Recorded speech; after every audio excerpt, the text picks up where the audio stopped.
네, 안녕하십니까. 딜로이트 컨설팅의 HR 컨설팅을 담당하고 있는 최원정입니다. 이렇게 만나 뵙게 돼서 굉장히 영광이고요. 앞에서 연사분들께서 디지털 관련돼서 굉장히 많은 얘기들을 해주셨습니다. 사실상 이 디지털은 이제는 옵션이 아니고요. 사실상 필연이라고 볼 수 있을 것 같습니다. 이번 과정에서 저는 이 HR에 관련된 입장에서 또 HRD 입장에서 디지털이 어떻게 연결이 될 것인지에 대한 부분들을 좀 설명을 드리고자 합니다. 디지털은 사실상 앞에서 말씀드렸지만 기업적인 입장에서도 굉장히 많은 변화를 일으키고 있고요. 또 개인 생활에서도 굉장히 많은 변화가 이루어지고 있습니다. 첫 번째로 기업의 입장에서는 앞에서 많은 말씀해 주셨지만 생산성에 대한 입장에서 분명히 디지털이 변화가 되고 있고요. 또 빅데이터나 AI, 이런 로봇에 관련된 부분들을 통해서 자동화를 통한 어떤 그 기업에서의 다양한 변화들이 이루어지고 있습니다. 그리고 더 개인적으로 봤었을 때는 커피를 뽑아가서 실질적으로 이제 가져가는 과정에서 디지털이라는 것을 분명히 많이 활용을 하고 있고요. 이런 과정에서 분명히 편안한 생활을 분명히 같이 가져가고 있는 변화들이 분명히 있을 거고요. 이건 저뿐만이 아니라 많은 분들께서 많이 공감을 하고 있는 것 같습니다.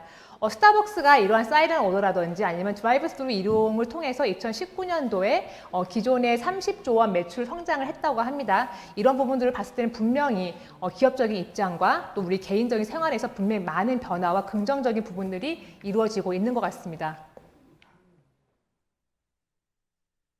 과연 이러한 부분에서 또 어떤 우려가 또 있을 수 있을까요? 저 같은 경우에는 HR 담당하고 있는 또 컨설턴트로서 많은 HR 담당자 분들과 얘기를 했었을 때 참 많은 고민들을 하고 계신 것 같습니다.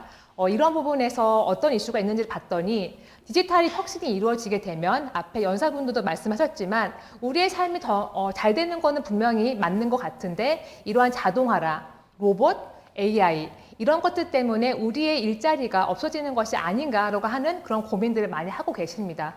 또한 일자리가 감소가 되게 되면 우리는 어디로 가야 되지라는 부분들을 굉장히 많이 고민들을 하고 계시고요. 특히나 이번에 코로나로 인해서 이 디지털에 대한 부분들이 더 많이 이루어지게 되고 또 어떤 기업적인 측면에서 많은 이제 문제점들이 많이 이루어지다 보니까 과연 이러한 부분들이 어떻게 해결을 해야 될 것인가에 대한 부분들을 좀 고민을 많이 하고 계신 것 같습니다. 여기 지금 자료에 보시는 것과 같이 어떤 이런 기사적인 측면에서도 이런 부분이 좀 더 많이 강조가 되다 있다 보니 개인적인 입장에서 또 HR적인 입장에서 또 일자리를 가져가고자 하는 사람들 입장에서는 굉장한 불안감을 일으킬 수밖에 없는 것 같습니다. 그런데 과연 이게 꼭 부정적일까라고 하는 생각들을 분명히 해봐야 될 것 같습니다. 앞에 두 연사분들께서 이 부분에 대해서 굉장히 많이 강조를 해주셨어요. 디지털이 과연 대체를 하는 목적인 것인가. 사실상 이건 디지털 자체는 우리가 업무를 더 효율적으로 가고 업무를 잘 하기 위해서 사실상 도구 아니면 협업을 가져갈 수밖에 없는 중요한 부분이라고 저희는 생각을 하고 있고요. 이 부분 또한 HR적인 측면에서도 굉장히 많이 강조가 되고 있습니다. 지금 보여드리는 자료를 보시게 되시면 저희 딜로이트에서는 매년 HR 관련된 트렌드 보고서를 이제 런칭을 하고 있습니다. 올해도 분명히 이제 동일하게 런칭을 했는데 이 보고서에서 굉장히 강조하고 있는 부분들이 디지털과 인간과의 협업에 대한 부분입니다. 아까 말씀드린 것처럼 이 디지털은 공존이 될 수밖에 없는 것이고요. 이제는 옵션이 아니라 필연입니다. 그래서 이러한 부분에서 과연 우리의 인간적인 관점에서 또 디지털에 대한 부분에서 어떻게 같이 공존을 하고 협업을 해야 될 것인지에 대한 부분들을 굉장히 많이 강조를 하고 있고요. 이러한 입장에서 우리 HR적인 관점, 또 HRD적인 관점에서 어떻게 역할을 해야 될지에 대한 부분들을 이 보고서에서 많이 강조를 하고 있습니다. 크게 세 가지에 대한 부분들을 말씀을 드릴 수 있을 것 같습니다. 첫 번째로는 목적에 대한 공유입니다. 아까 앞에서 연사님께서도 말씀하셨지만 우리 인간들은 소속감이라는 것을 통해서 안정감을 얻는다고 합니다. 조직의 어느 한 일원으로서 안정감을 얻게 되는데 이 디지털이라고 하는 것들이 들어오면서 사실상 굉장히 개인화가 되고 있는 것 또한 사실입니다.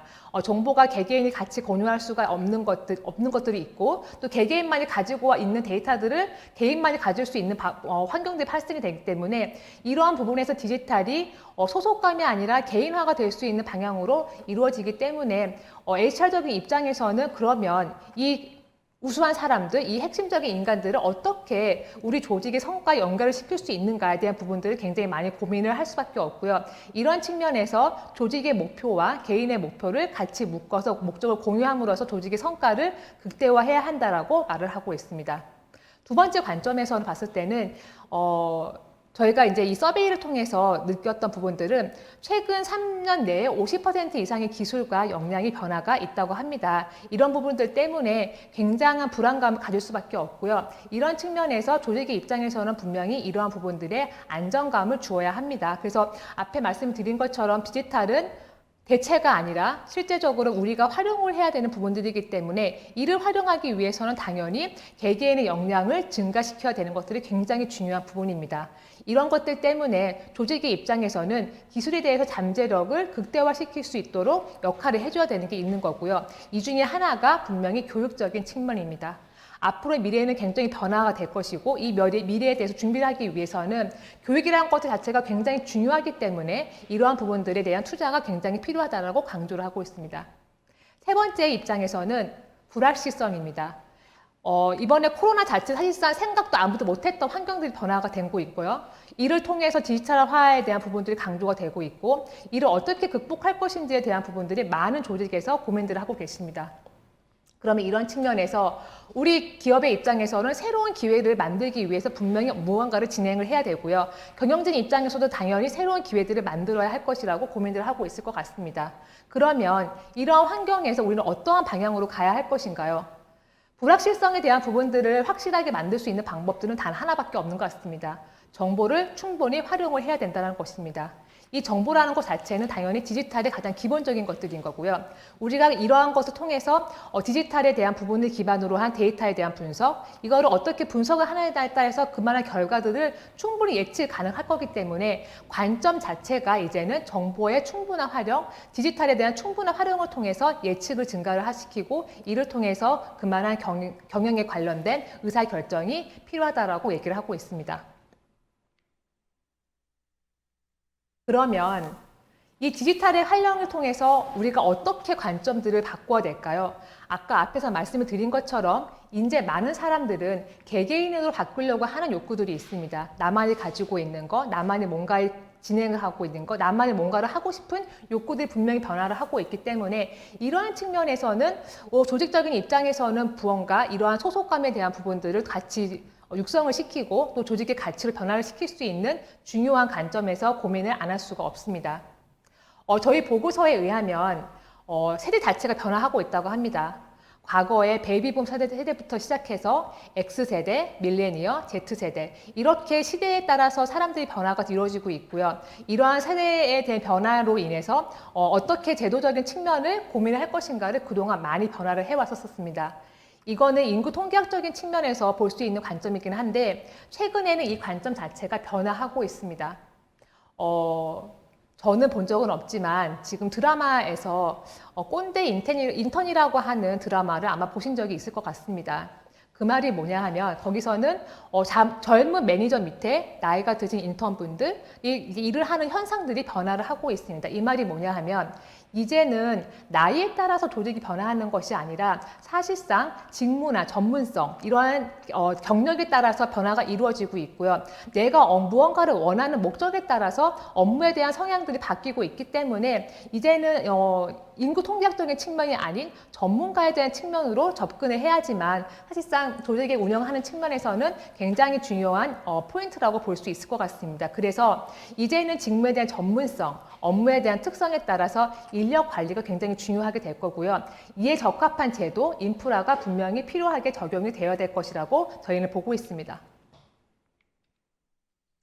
그러면 조직의 입장에서 봤었을 때 디지털이 계속적으로 변화하게 되면 분명히 직원들의 입장에서는 불안함이 이루어질 수가 있을 것 같습니다. 그래서 이러한 부분에서 조직의 입장에서는 이를 굉장히 어떻게 가져갈 것인가에 대한 부분들을 고민을 하고 있고요. 그래서 아까 앞에서 말씀을 드렸던 것처럼 디지털은 하나의 도구로서 활용이 될 수 있는 것들인 거고 사람이 좀 더 정확하게 일을 할 수 있고 성과를 더 높일 수 있는 도구로서 활용이 굉장히 중요하다라고 저희는 보고 있습니다. 그래서 이 보고서에서 보시게 되시면 슈퍼팀이라고 하는 용어가 나옵니다.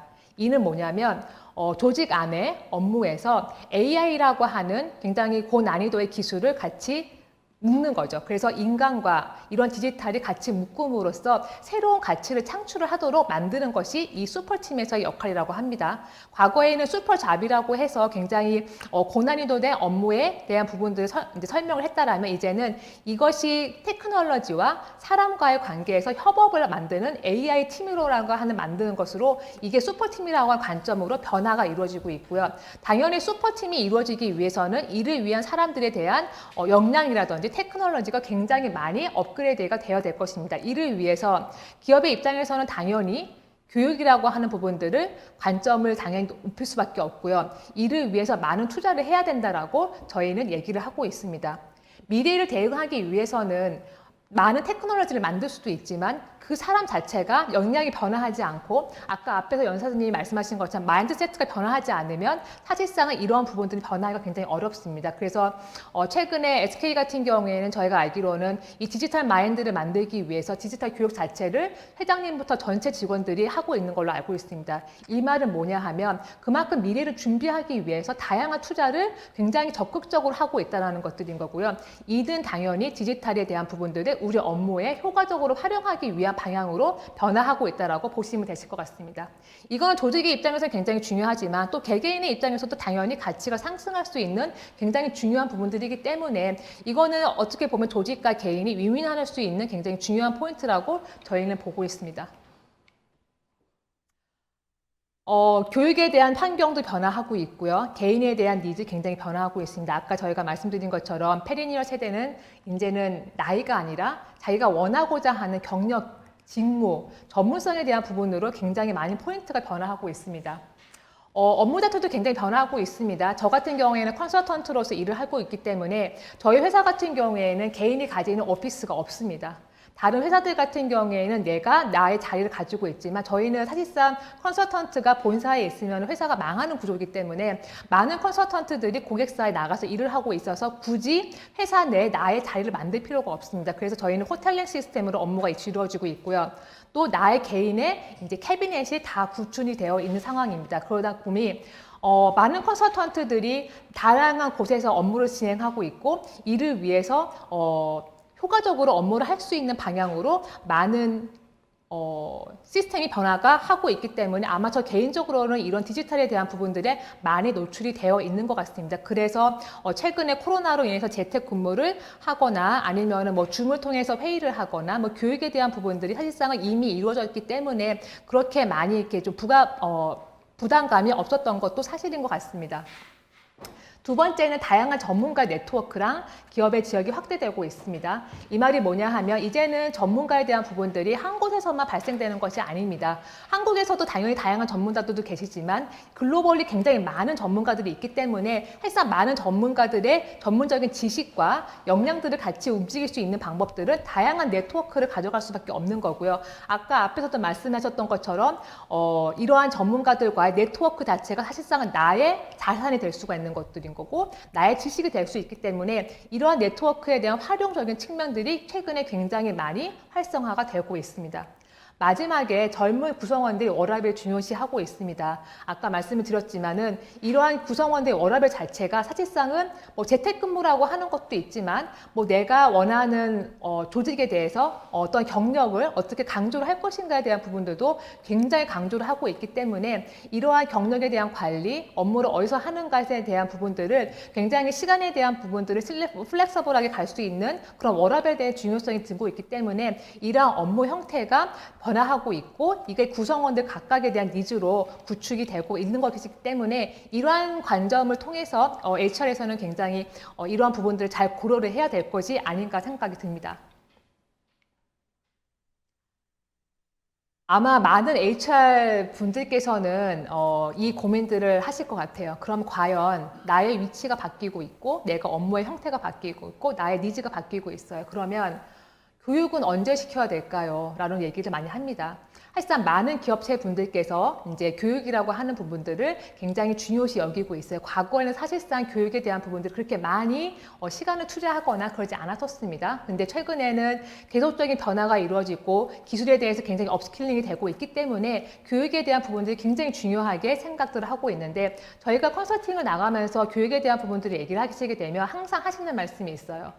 시간이 없어서 내보낼 수가 없어요. 시간이 없어서 교육을 받을 시간이 없고요. 시간이 없기 때문에 뭔가 하기가 굉장히 쉽지가 않습니다. 라고 얘기를 합니다.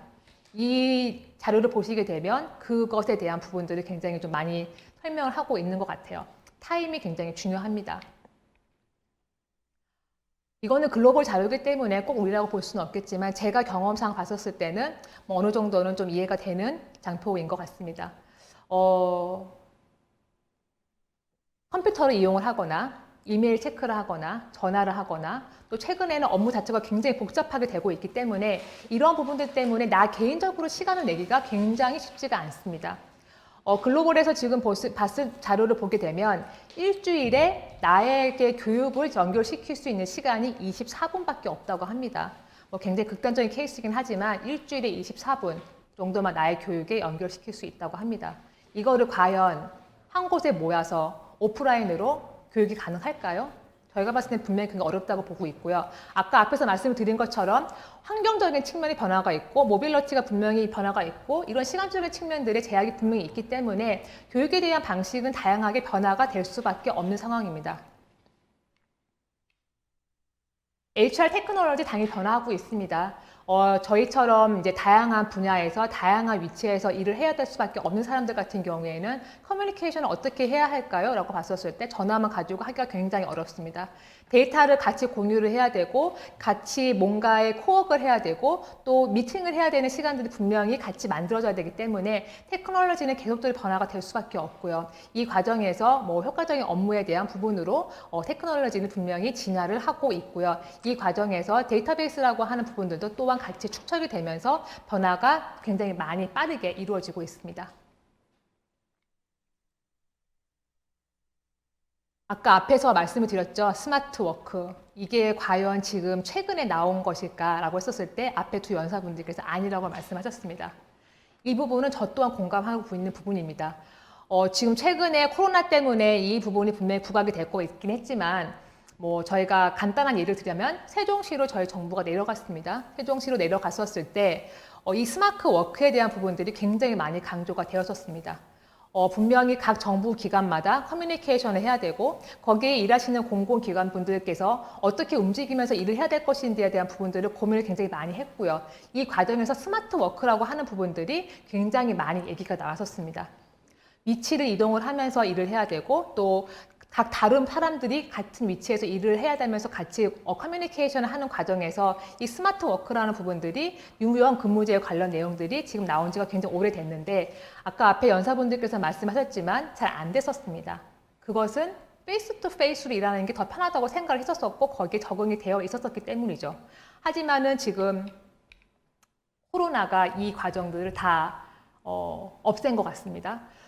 사실상은 이 재택근무나 디지털을 통해서 스마트 워크를 하는 것 자체가 어려웠던 부분들은 서로를 믿지 못했기 때문에 일어난 일들이고요. 그리고 이게 과연 성과에 대해서 연관이 될까라고 하는 그런 이슈들이 굉장히 많이 있었기 때문에 잘 안 됐었는데 코로나19를 통해서 자이던 타이던 사회적 거리두기를 위해서 어쩔 수 없이 이 과정들이 이루어지게 됐고요. 또 이 과정을 하다 보니 이게 가능하네라고 분명히 인식들을 하게 되면서 이 부분에 대한 부분들을 좀 더 다양한 분야로 연결을 시키려고 노력을 하고 있는 것 같습니다. 언택트라고 하죠. 컨택트의 반대말, 언컨택트의 줄임말 언택트라는 표현을 쓰고 있는데 이게 최근에 온라인 컨택의 언택트라는 표현으로도 얘기를 하고 있습니다. 이 말이 뭐냐면 이제는 오프라인으로 얼굴을 보는 것도 중요하지만 온라인상에서 모든 생활에 대한 부분들을 효과적으로 업무를 할 수 있는 방향으로 변화가 하고 있기 때문에 이제는 이게 문화화가 되고 있는 거죠. 이러한 문화 때문에 아마도 오늘 이러한 자리가 분명히 이루어진 것 같고요. 또 많은 기업들이 이를 통해서 업무를 효율적으로 가져가기 위한 방향으로 계속적 변화를 이루어지고 있고 진화를 하려고 많은 투자들을 하고 있는 것 같습니다. 그럼 과연 HRD 입장에서는 이 부분을 어떻게 연결을 시킬 수 있을까요? HRD에서는 교육적인 측면에서는 많은 변화가 최근에 이루어지고 있습니다. 이게 개개인에 대한 니즈에 대한 변화가 분명히 이루어지고 있고요. 또 아까 말씀드렸던 디지털에 대한 부분으로 환경 자체가 변화하고 있고요. 또 개인에 대한 어떤 경험이라든지 이런 부분들 때문에 바꾸자고 하는 교육에 대한 니즈 자체가 변화가 하고 있습니다. 이 부분에 대한 걸 크게 세 가지로 설명을 할 수 있을 것 같습니다. 첫 번째, 기술 발전이 개인 맞춤형 직원 교육으로 이루어지고 있습니다.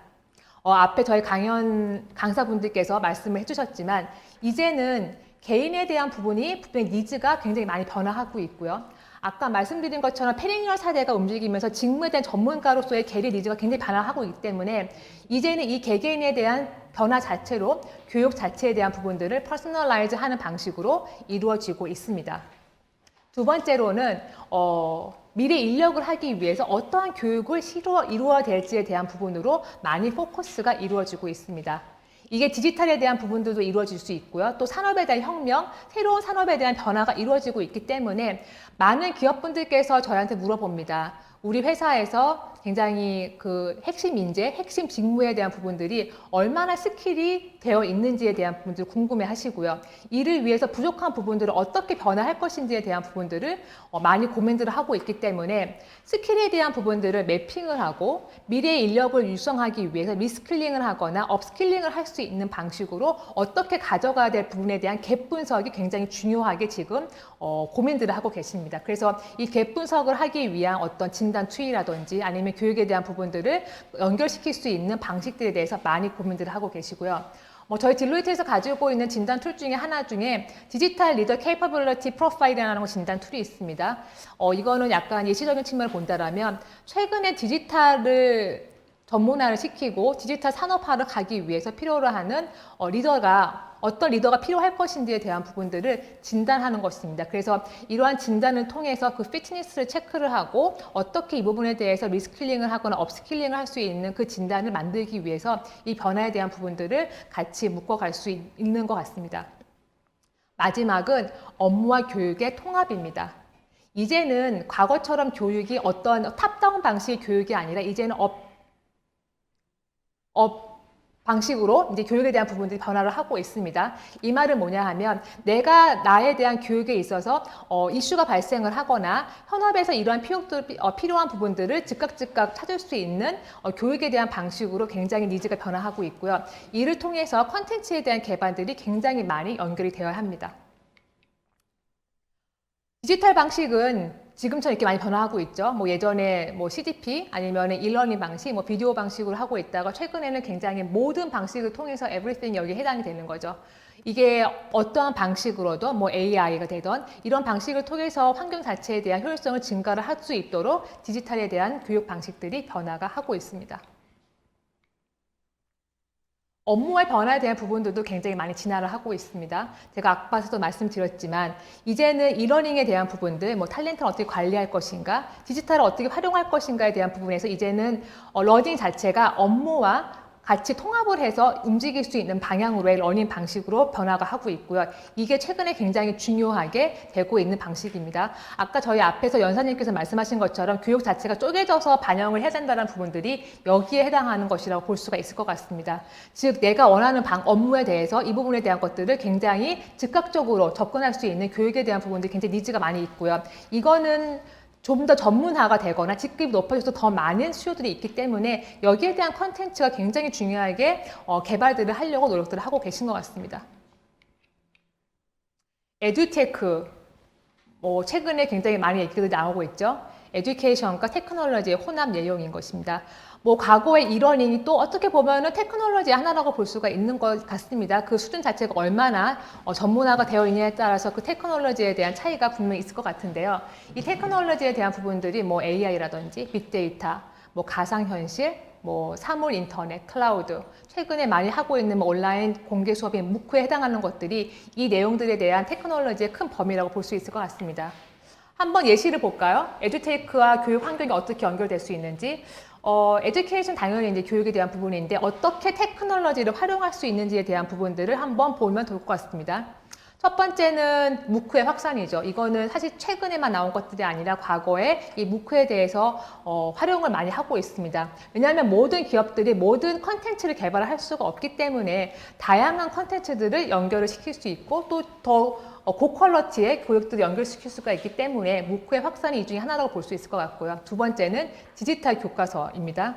뭐 말이 디지털 교과서긴 하지만 과거처럼 오프라인으로 그냥 페이퍼 방식의 교과서가 아니라 이제는 동영상, 뭐 360도 카메라, 뭐 AI 이러한 방식들 통해서 다양하게 내가 체감을 할 수 있고 그 교육에 대해서 적용을 할 수 있는 방식으로 어떤 그 도구 자체가 변화를 하고 있습니다. 그리고 AI입니다. 이 AI는 뭐 제가 말씀드린 거는 강사가 등장을 했다고 말씀드렸지만 결론적으로는 개인에 대한 학습 패턴을 분석을 하고요. 여기에 필요로 하는 교육 과정이 무엇이 있을지를 즉각적으로 제시를 할 수 있는 어떤 데이터 분석의 결정체라고 볼 수 있을 것 같고요. 또 로봇, 강사가 출연을 함으로써 내가 얼마나 수업을 잘 듣고 있는지, 내가 뭔가 부족한 부분이 있는지에 대한 것들을 모니터링할 수 있는 방식으로도 같이 활용이 가능할 거라고 볼 수 있는 것입니다. 그래서 이러한 테크놀로지를 봤었을 때 분명히 과거와는 차이가 있는 것을 볼 수가 있을 것 같습니다.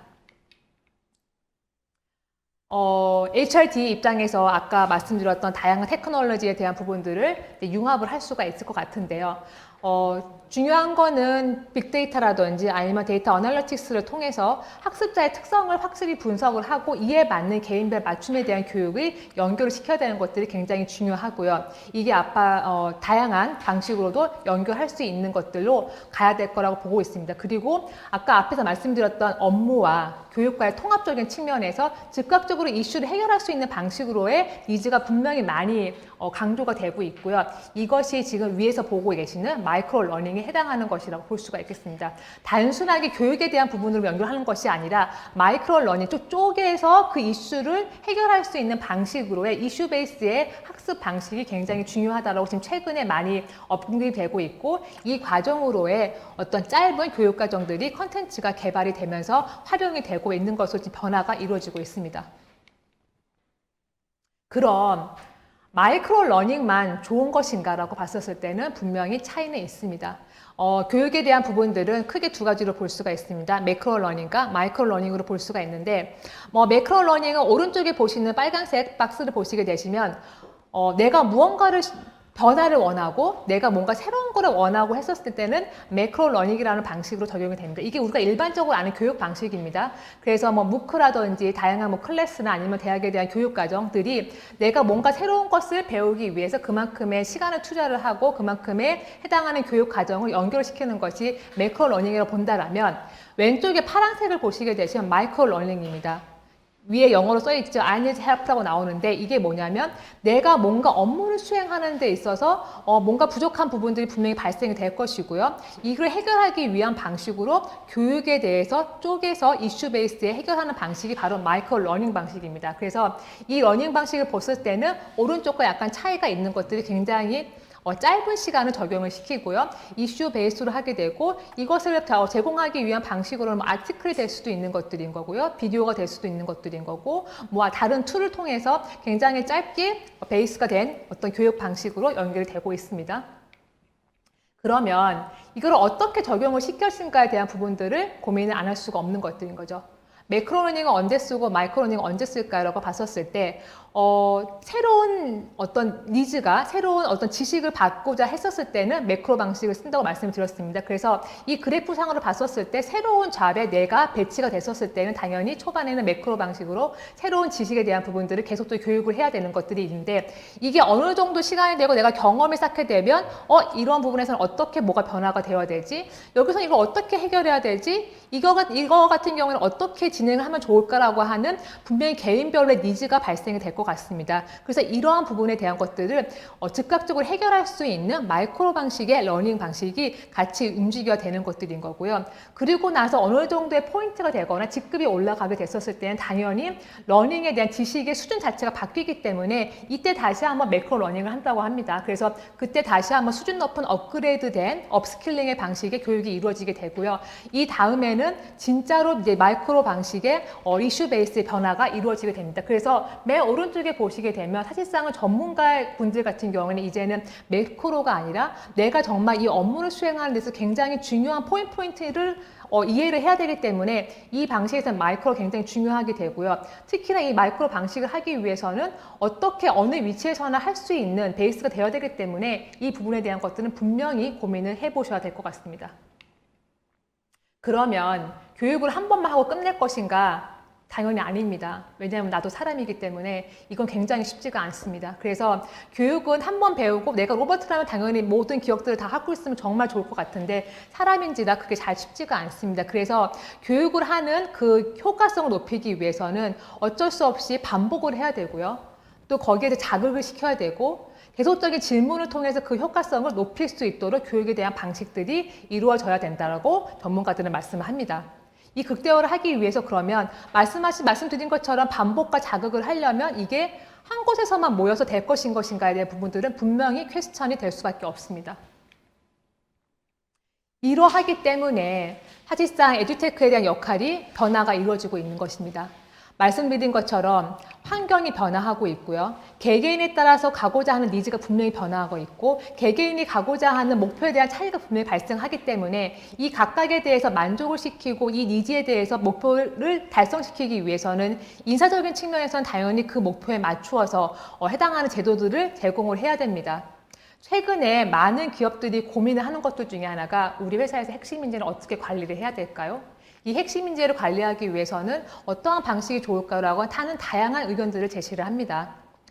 최근에 인사팀에서 아마 다 아시겠지만 가장 중요한 KPI 지표 중에 하나가 최근 3년 내에 입사한 분들이 퇴사하는 것을 최소화시키는 것을 굉장히 중요한 포인트로 잡고 있습니다. 이들이 굉장히 원하는 것들은 이제는 조직이 아닙니다.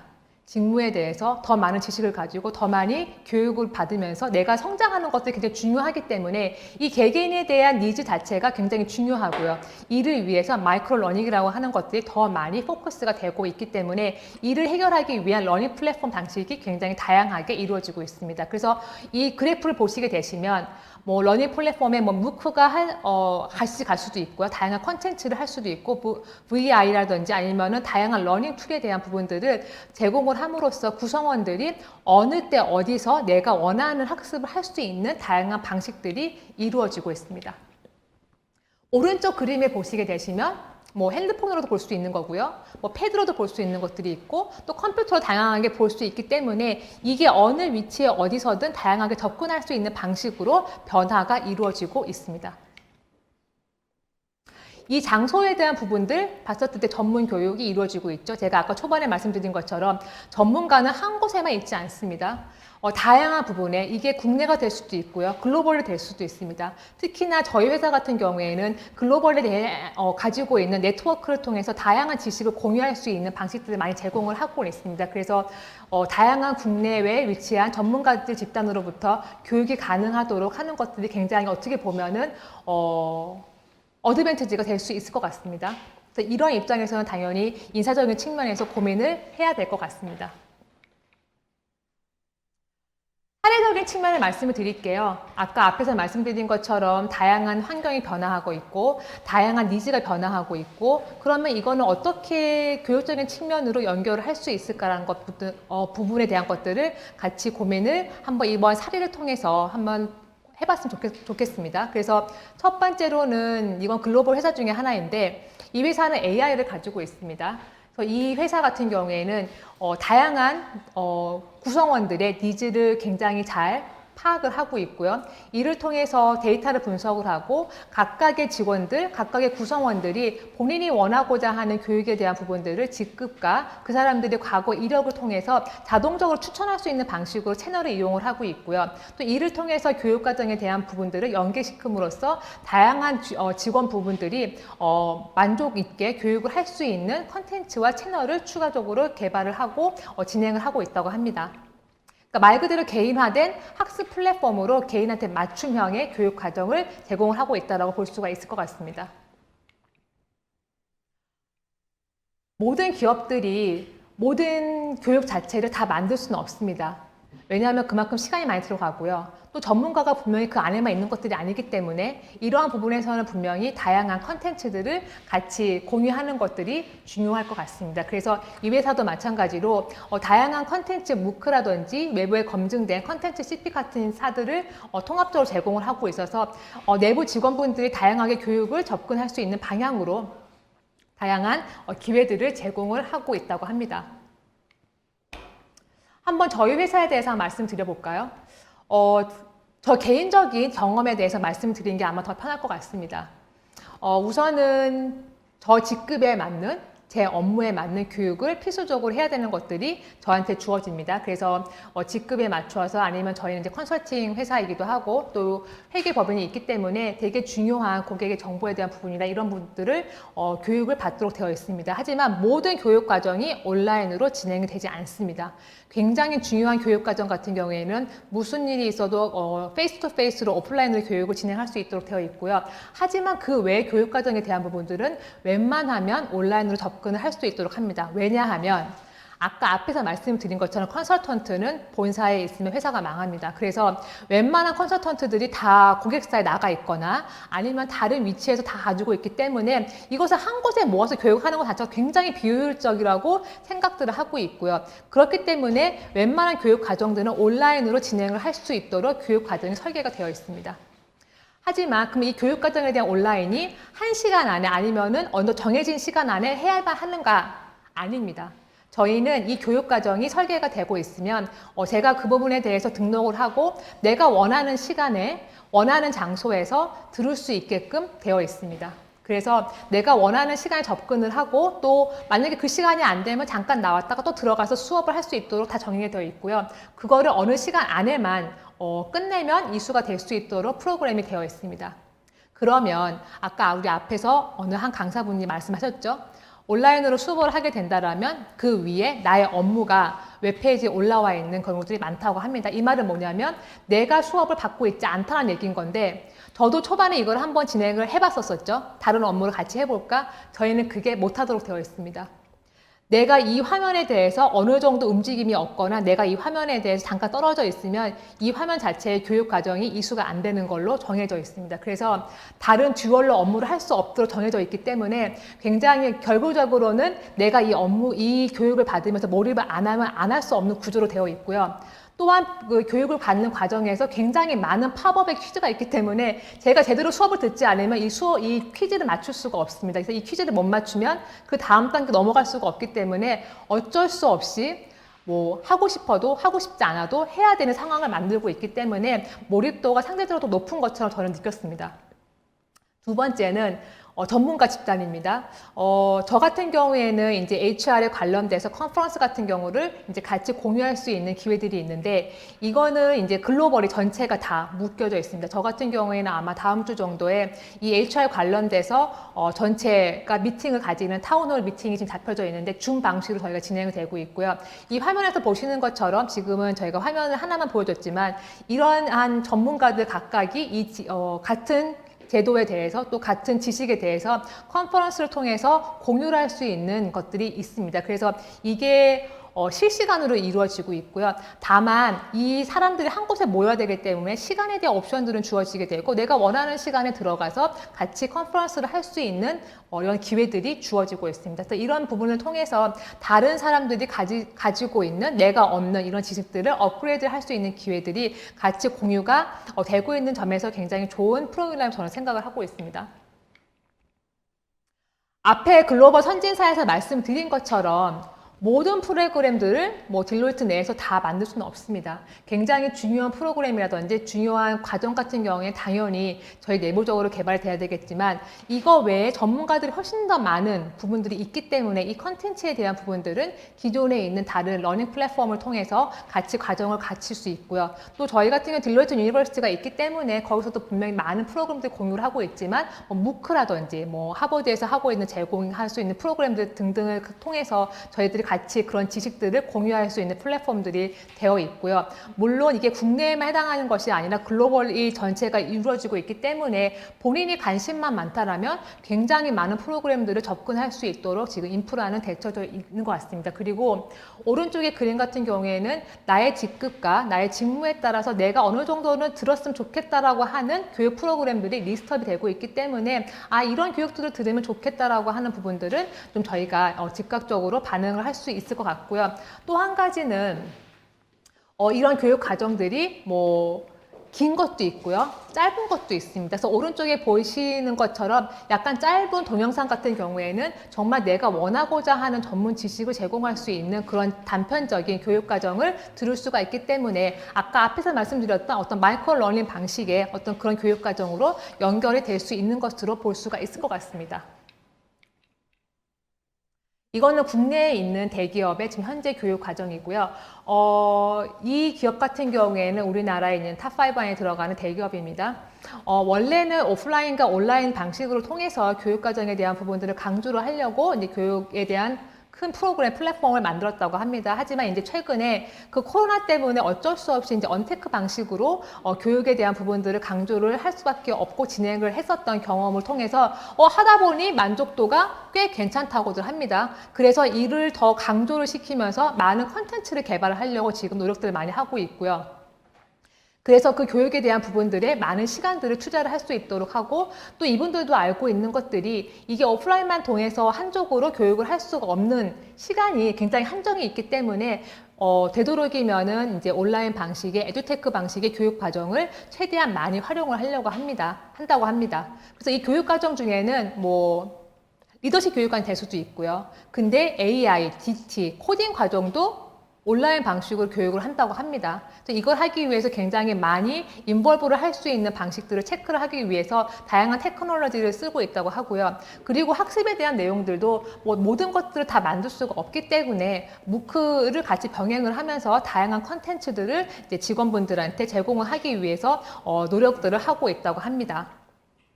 오른쪽에 보시게 되시면 이번에 코로나 때문에 이제 오프라인으로 교육을 할 수가 없어서 하지만 이 과정은 필수 교육이기 때문에 고민을 하셨다고 합니다. 그래서 이거를 온라인 방식으로 했고 굉장히 많은 사람들이 진행을 해야 되는 그런 과정이었는데 이 과정을 팀장 대상으로 이제 러닝 전이에 어떤 교육 과정이 필요한지를 설계를 하고 그걸 한 달 동안 진행을 했다고 합니다. 그래서 이 과정 내에서는 강사가 진행을 하는 과정들도 있고요. 하지만 이렇게만 진행이 된다라면 그 과정들이 굉장히 좀 효과성이 떨어지기 때문에 그 온라인 상에서도 소그룹을 만들고 그 소그룹 내에서 많은 커뮤니케이션이 이루어질 수 있는 방식으로 교육을 진행을 했다고 하고요. 이 교육을 진행하고 나서 오프라인처럼 그만큼의 효과에 대한 부분들을 봤었을 때 충분히 만족도가 높다는 표현을 받았다고 합니다. 그래서 이 과정들을 좀 더 많이 개설을 하고 또 컨텐츠를 개발을 하려고 지금 노력들을 하고 있다고 하고요. 이 회사 같은 경우에는 제게 하고 싶었던 중에 하나가 미네르바식 방식으로도 한번 해봤으면 좋겠다라고 말씀하셨는데 사실상 그 방식은 굉장히 기술적인 측면에서 어렵기 때문에 좀 중장기를 가지고 고민을 하고 계시다고 합니다. 그러면 미네르바 방식이 무엇인지 한번 볼까요? 제가 굉장히 가고 싶은 학교 중에 하나이기도 합니다. 이 교육 자체에 대해서 관심도 많았고요. 또 하버드보다 들어가기 어렵다고 하니 들어가면 굉장히 좋을 것 같기도 한데 이 미네르바식 교육 방식은 강의가 없습니다. 교수 자체는 강의를 제공한 사람이 아니라 퍼실리테이터로서 역할을 합니다. 학생들이 능동적으로 교육에 참여를 하도록 하고 교수는 그것들을 조화롭게 움직일 수 있는 역할들만 하기 때문에 이 부분에서는 굉장히 학습 주도적인 측면에서 잘 되어 있는 교육 방식이라고 저는 생각을 하고 있고요. 그래서 그러면 과연 이 교육을 어떻게 진행을 할 것인가, 어떻게 학생들을 여기에 인볼브를 시킬 것인지가 분명히 중요한 포인트가 될 것 같습니다. 학습자를 얼마나 능동적으로 참여할 수 있는지에 대한 부분인 것 같은데요. 여기 그림을 보시게 되시면 그림이 지금 3장이 있는데 맨 왼쪽에 있는 그림을 보시게 되시면 다양한 학생들이 이제 얼굴이 보여지고 있죠. 그럼 그 위에 빨갛고 초록색, 노란색의 이제 그림들이 이렇게 보여지고 있는데 이거는 이 학생들 각각이 참여하고 있는 정도를 기술을 통해서 체크를 한다고 합니다.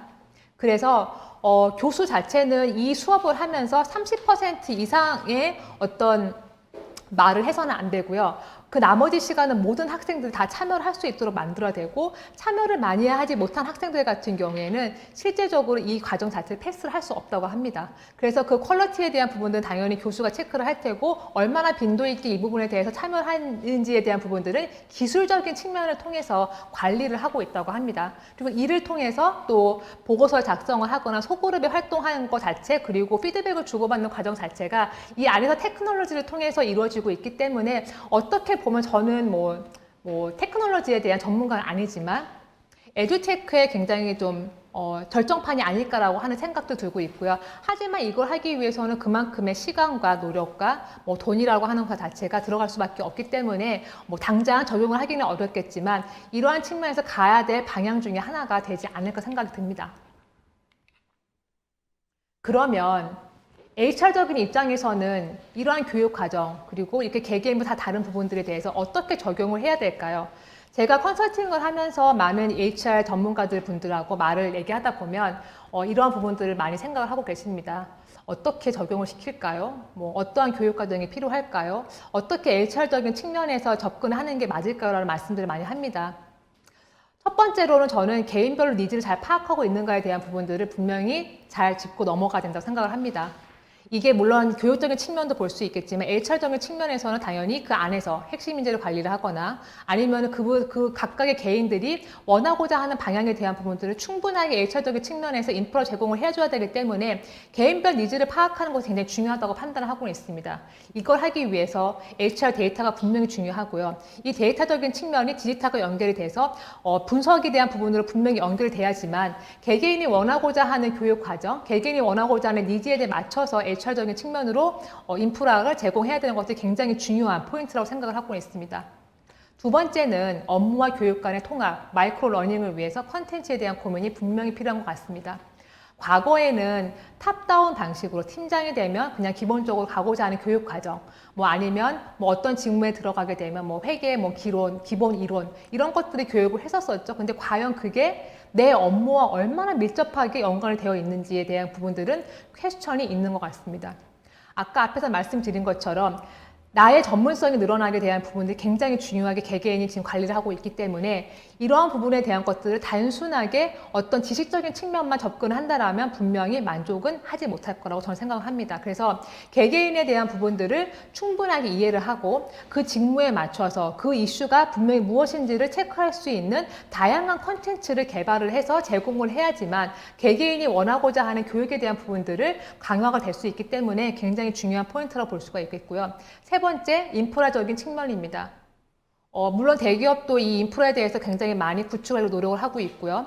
하지만 제 생각에는 이게 뭐 무조건 인프라를 갖춰야 될 것인가에 대한 부분들은 조금 생각을 해볼 수 있는 부분인 것 같습니다. 물론 중소기업 분들 같은 경우에도 이런 부분들 관심이 있겠지만 인프라 구축 자체가 굉장한 투자가 필요하기 때문에 당장은 분명히 쉽지 않을 것 같습니다. 그래서 제가 앞에서 말씀드린 것처럼 저희 회사도 마찬가지고 다른 글로벌 회사도 마찬가지고 다른 대기업도 마찬가지인 것처럼 모든 프로그램을 다 컨텐츠를 개발을 하지 않습니다. 분명히 전문가적인 측면에서 다른 컨텐츠들을 활용을 할 수가 있기 때문에 이러한 측면에서는 분명히 이미 잘 개발이 되어 있는 콘텐츠를 활용을 함으로써 이 부분에 대한 부분들이 직원분들의 니즈를 만족시킬 수 있는 방향으로 가는 것이 굉장히 중요할 것 같기 때문에 이러한 융합적인 측면에서 접근을 하는 것들이 굉장히 중요하게 HR적인 측면에서는 이해를 하셔야 될 거라고 저는 생각을 하고 있습니다. 저 같은 경우에는 저희 회사에서 이제 굉장히 이제 디지털적인 측면에서 많이 이해를 했었었고, 업무 자체가 굉장히 다양하게 이루어져 있기 때문에 아마도 이런 부분에 저는 이 디지털 에듀테크라든지 아니면은 디지털적인 측면이 좀 익숙하다고 볼 수 있을 것 같습니다. 하지만 아마도 지금 다른 기업분들 같은 경우에는 뭐 이런 부분들에 대해 많이 고민들을 할 수 있을 거기 때문에 앞에 또 연사분들이 말씀하신 것처럼 어떤 다양한 디지털에 대한 활용에 대한 부분들도 고민하셔야 될 것 같고요. 두 번째로는 마인드에 대한 부분들이 굉장히 중요한 것 같습니다. 이러한 부분들을 아무리 밑에서 직원분들이 생각을 한다 하더라도 리더분들께서 이러한 부분들 생각을 안 하면 굉장히 쉽지 않을 거기 때문에 이러한 마인드 세트에 대한 부분들로 디지털에 대한 컬처 당연히 중요할 것 같고요. 또 HR적인 측면에서 봤었을 때는 개개인에 대한 니즈를 충분히 반영을 할 수 있는 방향으로 단계로 잡아가는 것들이 굉장히 중요할 것 같습니다. 여기까지 제가 준비한 내용들이고요. 감사합니다. 감사합니다. 네.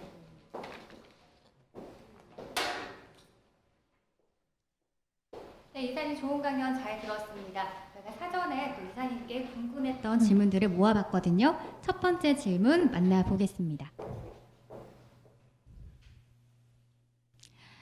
에듀테크의 경우 온라인 교육만 진행해도 보통 에듀테크라고 칭하는 경우가 많은 것 같습니다.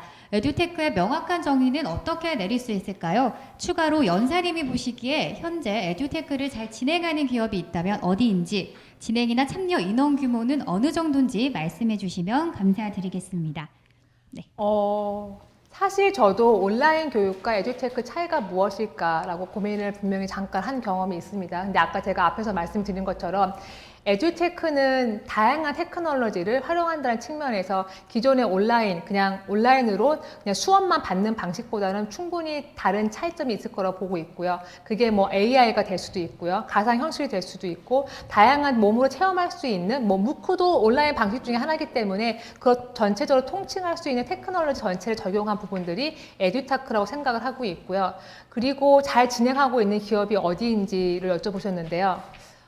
더 솔직히 말씀을 드리면 지금 현재 에듀테크를 정말 성공적으로 잘 하고 있다라고 말씀은 사실상 모든 기업에서는 쉽지는 않을 것 같습니다. 왜냐하면 이제 막 지금 정리가 되고 있는 부분들이 있기 때문에 제가 아까 말씀을 드렸던 그런 대기업들 같은 경우에도 지금 굉장히 많은 테크놀로지를 활용을 하도록 노력하고 있기 때문에 지금 성공적이라고 본다라면 미네르바 정도가 아마 그 가장 목표 마지막에 단계에 있다고 볼 수가 있고요. 참여 임원 같은 경우에는 다양한 인원으로 구성이 될 수가 있기 때문에 거기에 대한 부분들은 제한이 없을 거라고 저는 생각을 하고는 있습니다. 네, 답변 감사합니다. 두 번째 질문 만나볼까요? 네, 황정민님의 질문입니다. 딜로이트는 다양한 기업 컨설팅을 진행하고 계신데 혹시 벤치마킹하고 싶으시거나 인상 깊으셨던 기업 사례가 있으신지 궁금합니다. 이 질문에 대해서는 제가 두 가지로 이해를 하고 싶은데 이게 경영 전반적인 측면에서의 사례를 말씀을 하시는 건지 아니면은 에듀테크 측면에서 말씀하시는 건지 조금 궁금하긴 합니다. 그래서 첫 번째로는 에듀테크 측면에서 봤었을 때는 제가 인상 깊었다라고 생각하는 거는 그 미네르바고요. 사실상 국내의 모든 기업들이 에듀테크를 이제 막 적극적으로 진행을 하고 있기 때문에 제가 그 분들하고 말씀했었을 때 에듀테크가 잘 되고 있습니다라고 말씀했었을 때는 지금 저희도 굉장히 많이 진행을 하고 있기 때문에 꼭 성공적이다라고 말씀을 하시지 않으십니다. 하지만 그만큼 적극적으로 반영을 되고 있기 때문에 우리나라 대기업 같은 경우에 진행이 되고 있고요. 제가 알기로는 IBM 같은 경우에는 최근에 굉장히 많이 아니면 그 전에 AI가 이미 있기 때문에 이러한 부분에 대해서 많이 좀 적극적으로 진행이 되고 있는 사례가 아닌가 싶습니다.